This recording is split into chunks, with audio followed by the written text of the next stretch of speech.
ভালোবাসলেও তো পারতে। কত করে বললাম আমি তোমাকে ভালোবাসি। ছাত্রদলের কমিটিতে পদ পেলেন ছেলে থেকে মেয়ে হওয়া এক ব্যক্তি, আর তা নিয়েই এলাকায় শুরু হয় ব্যাপক চাঞ্চল্য আর সমালোচনা। তবে অবশেষে এই বিতর্কের জেরে তাকে বহিষ্কার করে জেলা ছাত্রদল।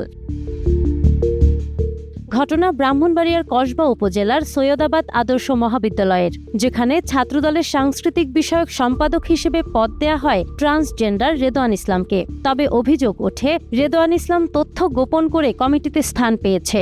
জেলা ছাত্রদলের সদস্য সচিব সমীর চক্রবর্তীর দাবি, বায়োডাটায় রেদওয়ান নিজেকে পুরুষ হিসেবে উল্লেখ করলেও কমিটি ঘোষণার পর জানা যায় তিনি অপারেশনের মাধ্যমে পুরুষ থেকে নারী হয়েছেন।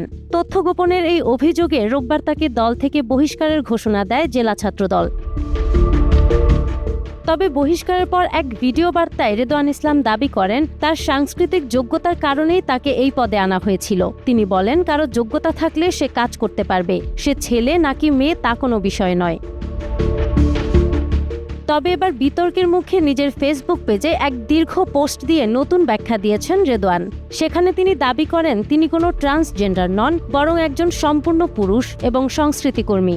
নিজের কিছু ভিডিও কন্টেন্টের কারণে ভুল বোঝাবুঝির সৃষ্টি হয়েছে জানিয়ে তিনি দুঃখ প্রকাশ করেন এবং সেই ভিডিওগুলো সরিয়ে ফেলার কথা জানান। তবে জেন্ডার পরিচয় নিয়ে এই ধোঁয়াশা আর রাজনৈতিক পদ থেকে বহিষ্কারের ঘটনাটি নিয়ে সামাজিক মাধ্যমে এখন ব্যাপক আলোচনা চলছে।